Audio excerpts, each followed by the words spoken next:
Hi everyone, this is Carol from Practical Mystic. Thanks for joining me today as we continue with part 2 of learning the minor arcana with the understanding of numerology.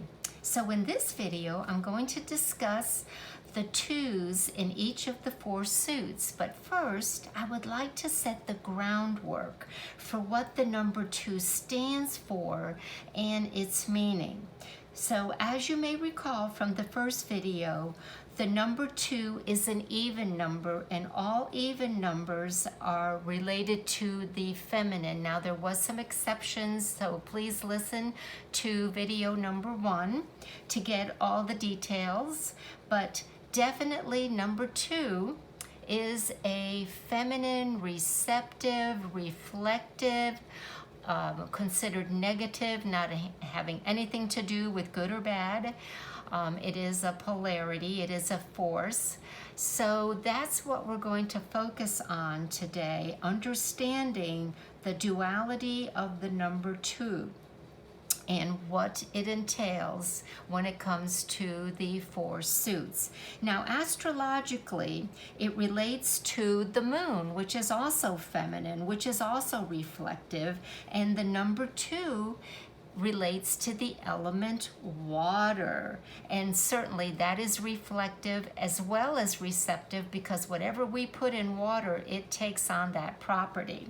And each of the 4 cards has water depicted in there, so there's a clue right there. You can see water here. We can assume there's water in the suit of water cups. There's water behind the female in the 2 of swords, and in the 2 of pentacles coins, we have water. So there you go. You've got that property of the number 2 and the symbology of the water relating to it. Now, water is also the subconscious. It's also emotional, sensory, feeling nature of things. And again, that's depicted in the cards. So just to recap, our first video where we covered the aspect of the 4 aces, there was something beginning. It is a male force. It is exerts itself. It is powerful.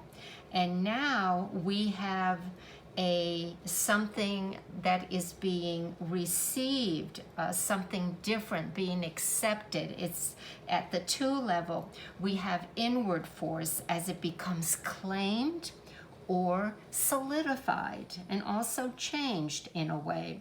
At the 2, we seem to be showing something that is joining, okay, or being pulled apart, build up, or being teared down. We'll talk about that a little bit. Let's go ahead and just show you that symbolically we have the joining here of the red roses of desires and the white lilies of pure thought. We have the joining of the male and the female by them holding their hands, or you have the 2 serpents intertwining. Here you have the joining of the 2 swords where she crosses her hands, and here you have the joining of the holy lemniscus, also known as infinity, and there's a joining in the center. Again, the modality of the 2 is speaking out.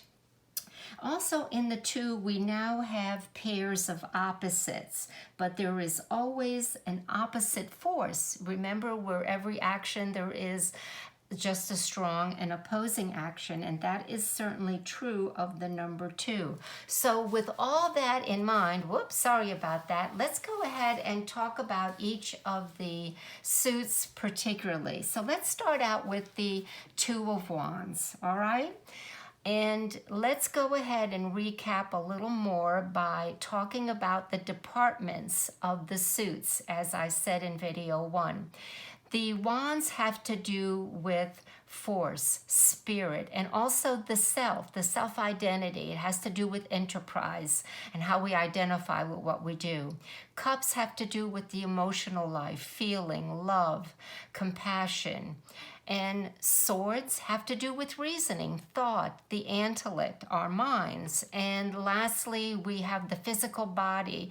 We have coins, we have commerce, we have the ability to buy and sell tangible goods and to have property and live on the earth. So those are the departments. Starting out with the Two of Wands, the self in this card certainly looks confident. He looks like a confident individual. And if we go back to what we said about the number 2 having to do with joining, here we see that he has established and secured something. His wand. It is behind him. He's not paying any more attention to it. It is very stable, and he's affixed it to the building that he stands on. Now, he is still in the process of incorporating his opposite, and that is shown in him holding the wand in his left hand, the feminine side. But overall, everything looks to be stable. He's considered everything. He's forward-looking. It's not known yet because he's looking over water, the subconscious, the unknown. He still has his hand on that feminine wand. It is on the upper part of this, let's say, castle or building, but he knows that his power in the world, his right hand, is for him to use and make decisions. So this is a very strong, wonderful card to have when it comes out in a reading. The other thing we have to consider is that he's also learned to temper his fiery masculine forces because he's holding on to that feminine side that he's not quite sure of. And part of that tempering of the energy and the fiery nature is understanding that everything in life has to do with timing. So here, he seems to be waiting for his ship to come in or an opportunity.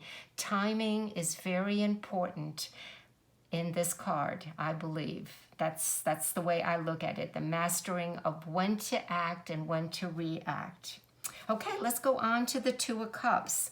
We said that water is emotional, and this is the element water when we have the Suit of Cups. The card reflects aspects of sharing, love, bonding, maybe offers, maybe considerations, maybe an agreement, maybe an exchange of forces. You can do this, I can do that, let's work together. Also in this card, there's a representation of mutual respect and agreement. Of course, a lot of times this card comes up when there is an offer for marriage, an engagement, a proposal, maybe even a business agreement. You have to look at the other cards in order to depict what this agreement is. But there is definitely a merging of the two forces, which when united creates something better than themselves. And of course, we know that love is a very powerful emotion, and understanding love and using love wisely. So when this card comes up, there is definitely a call for cooperation and a merging of maybe even a new concept that you haven't felt before or understood before, because we are talking about feelings. We're going to move on now to the Two of Swords, air, mental, reasoning, thinking, and again, going back to how we define the nature of the number 2 duality, we definitely have opposing forces as well shown in the two-edged swords, because swords can, I always say, kill or save. Used in the hands of a murderer, you can be killed. Used in the hands of a experienced physician, surgeon, it can save your life. So that is the duality shown in the sources as well. And we see here someone who's attempting to make a decision, most likely without all of the facts. I want to bring out as human, the human nature, that mentally we're somewhat programmed with our belief system. And I want to bring that out because it plays into how we view things, our circumstances, our upbringing, our conditionings, our religious beliefs, where we were educated, meld and influence the way that we make decisions. But this card is a reminder that our history, or what we believe to be true, does not necessarily serve us well. And therefore, we may need to not use our intellect, but mostly our intuition, which the card shows by her being hoodwinked, not using her vision for reason and decision, but using her insights. And she's turned her back on her emotions of the past, her difficulties, and now she's crossing the two and again making a decision by using the intuition and the intellect. That's what this card tells me. Okay, now, the last card is sometimes the most difficult to understand because it has to do with an earth element. And is he dancing because he's happy of what he's accumulated? It seems like he is very agile, flexible, but there's more to this card than meets the eye. This is the pulling and the push and pull of two opposing energies. And it's quite obvious here that it looks like everything that he's doing is vacillating back and forth. And the ships are showing that. His feet are showing that, because he'll go from let's say masculine to feminine, as well as his hands. Remember, the right side of the body is masculine, the left side is feminine, and he's going back and forth. So he's really a busy bee trying to find a solution, an alternative, a direction. And the card depicts someone having also difficulty in approaching the matter. So what is the matter? Well, the matter has to do maybe with tangible assets, purchases. It could be his craftsmanship, how much to charge for something that he creates or makes or is a service. And since this relates to physical desires, and how I say where we conclude that is he has red leggings, and look at the size of the red hat on top of his head, his thinking. So he's desiring, should I or shouldn't I? Do I want gratification, or am I trying to discipline myself? Again, the vacillation. So here we need to join the two and maybe learn to balance our behaviors and control our life, our desires, in order for us to find stability and happiness. There's always choice and consequences, and that's basically what the twos are depicting. Now, the other thing I want to bring out to your attention is the answer is also depicted in the cards, because each of them are in the middle way. Let's talk about the middle way. Let me go ahead and kind of open that up by saying, if we look at the High Priestess card and we look at the two pillars, we have one black and we have one white, and the masculine and the feminine, and she sits in the center. And basically what that says is that when you meld the black and the white, you're going to get gray, and that is why the middle pillar is always gray. So you blended the two opposing forces. The answer for him is you've got two opposing forces. You have where he has fixed the the masculine and the feminine, and he's in between those two pillars. He's going to take the middle way.